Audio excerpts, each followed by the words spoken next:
Oh yeah, sexy biscuits. Nice. Long Boys Blues, 1975. A YouTuber's on the rise. Reviewing games late at night and sometimes friends. But Long Boys Blues, 1975.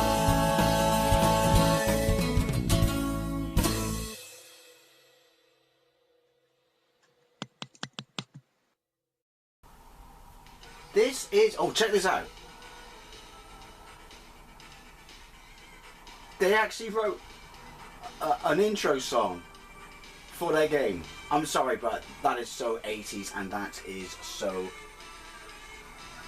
telling you who made the game.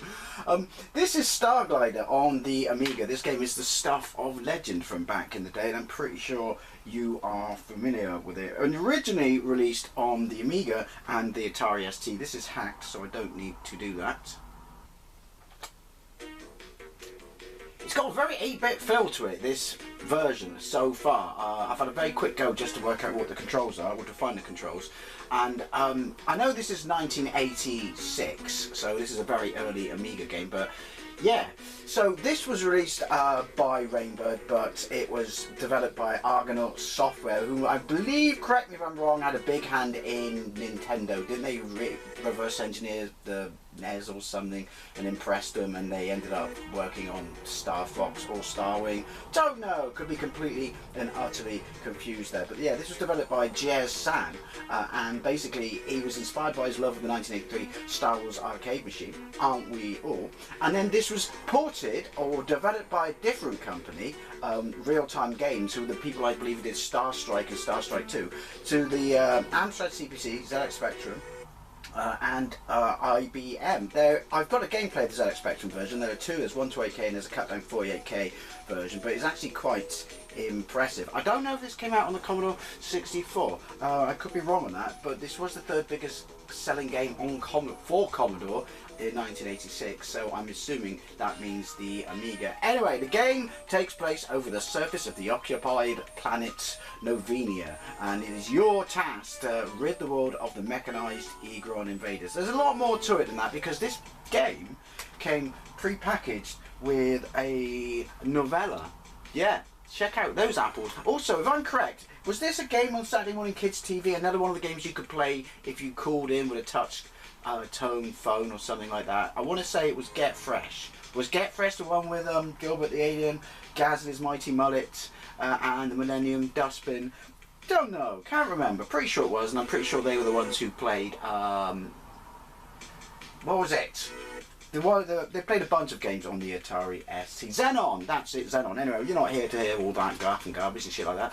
Let's get into the game. I was a little bit worried, which is why I fired it up to check out what to do, because it requires a bunch of keyboard commands, I should say, as well. This got reviews through the roof, by the way, back then. They said it was so realistic you could feel, I don't know, the wind through your hair if you didn't have a canopy. Something like stupid and crap like that. Anyway.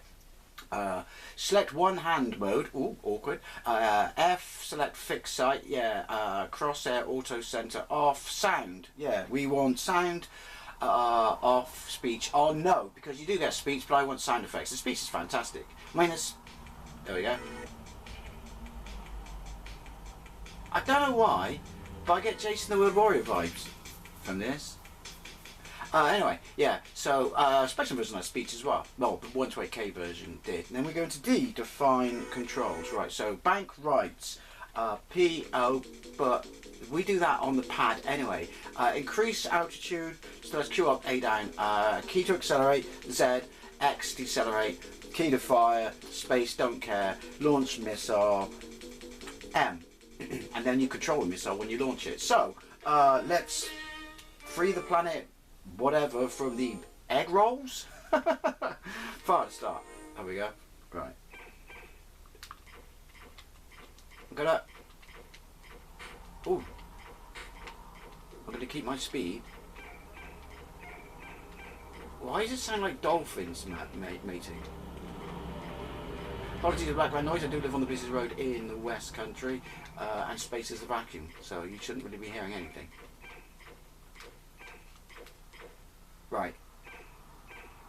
them. Let's find a missile. Right, hang on. Speed up.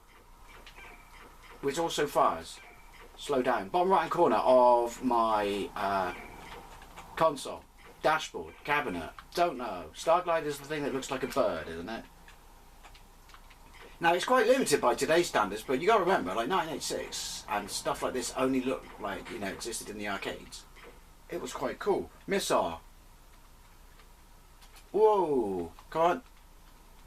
Timer at top left. It's so finicky to control. And I'm out. And I think I only have one. And I think I've only ever shot one thing once, and that was on the ZX Spectrum. Probably should speed up a bit. That cannot be deliberate. Sounds like a dog with a chew toy. There's a lot going on, and there's no slowdown. I think the Atari ST version looks exactly the same. There's the Starglider. Oh, speed up, now catch him up. No. Walkers! This is very, very limited now by today's standards. Can we turn around and chase him? I think that's me being shot. Because that would in no way get irritating, would it? There is a sequel which is far more impressive. We might have a look at that. We might not. Shield depleted. You're destroyed. Star Wars type rolled. Yeah. It's weird. Don't visit your heroes. Coming back to this, granted I've never played the Amiga version, but I played the ZX Spectrum version. It plays essentially exactly the same, pretty much looks the same, believe it or not. There's obviously less colours and not quite sharp visuals, but it's wireframe, so that doesn't really matter, does it? But I remember being a little bit more involved, shall we say. Number of shots fired, 148. Number of hits scored, 6. Number of dolphins killed during this game in the pursuit of tuna. Quite a lot, apparently, according to the sound. We are the Starglider. I don't know. I look like a bird there. Also, I'm sure Firebird Software had a hand in this somewhere, didn't they?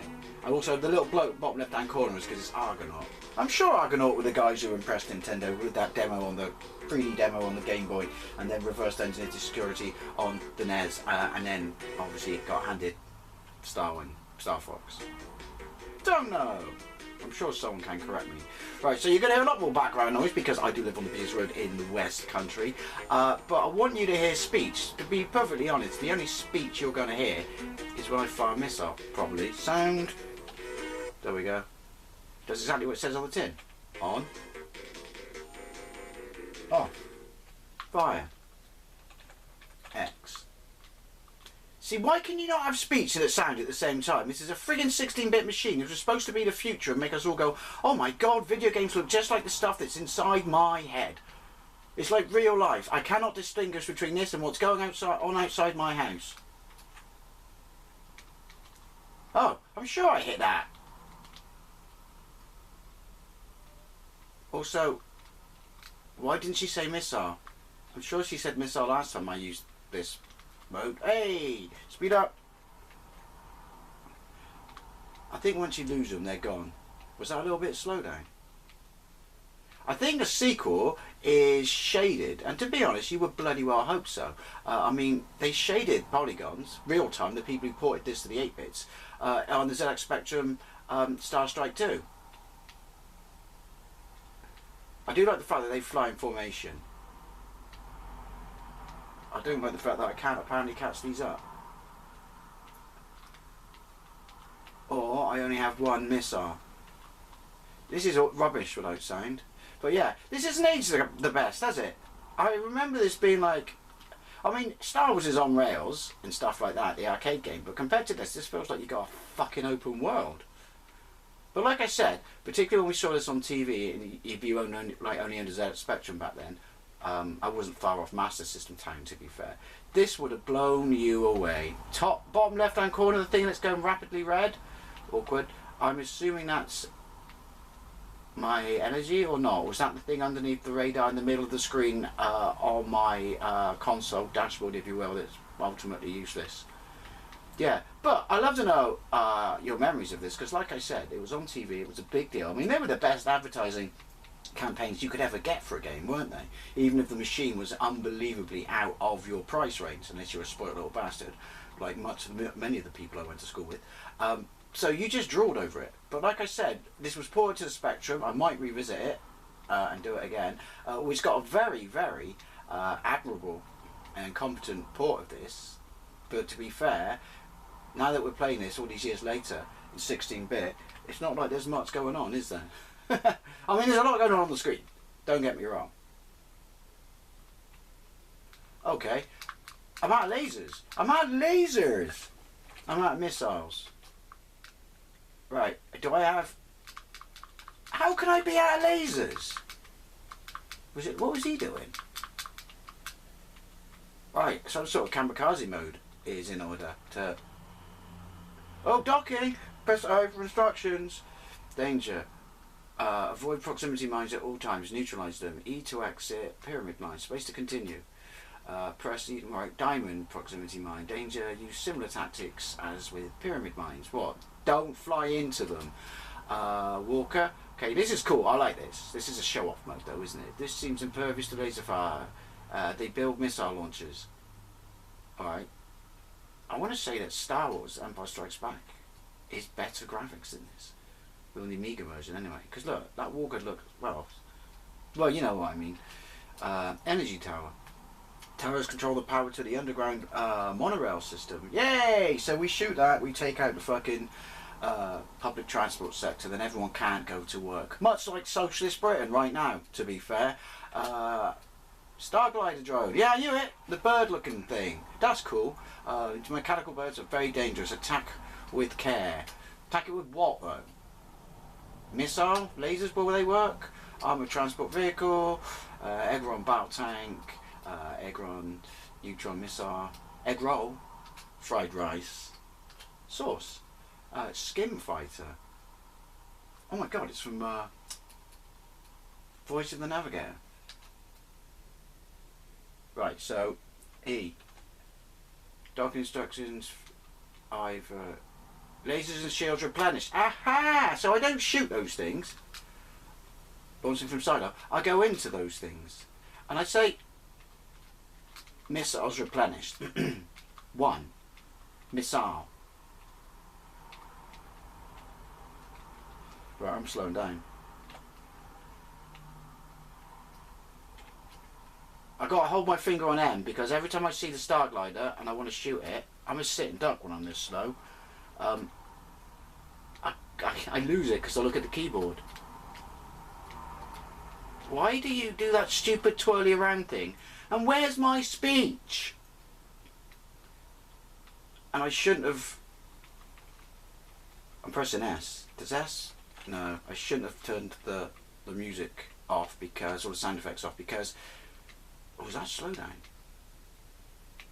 It's not giving me any speech. Walker.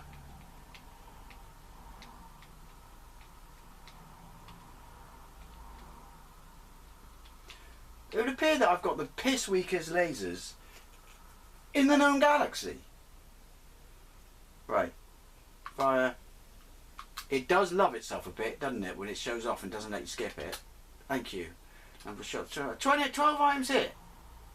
Accuracy percent is 3. I feel that this is just a flying around shooting stuff show-off game, really, isn't it? It's not any real depth to it. One more go. But like I said, definitely Jason the Wheel Warrior vibes going on there. I'm not saying it's exactly the same. You know, the very start of the intro, that bit, it sounds like.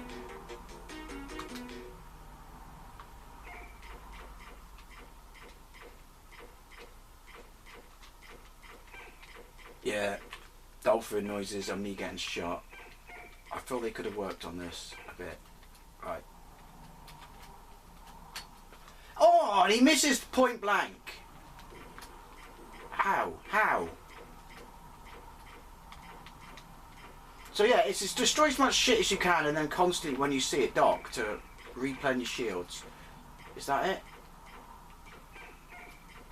I don't know, I think that's a tank.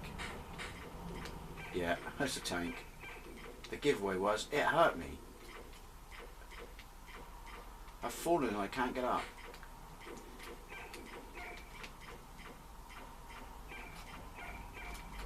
Don't go! I need you! Don't go!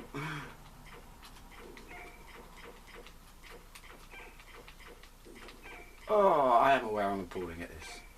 Let me know if you want me to try a second one. I don't think this is on my game list for the Amstrad and my Super Console X, which is obviously how I'm playing this. There you go. Starglider on the Amiga. The original Starglider, shall I say. Stuff of legend back in the day, particularly thanks to that kids' TV show. Playing it now? Not so much. But the nostalgia is kind of strong. Especially looking at that dashboard there, or cockpit board, or whatever you call it in a spaceship. But yeah, as always, I love to know things, especially if you played this back in the day or remember it being on TV. Thank you very much for watching, and I'll see you later.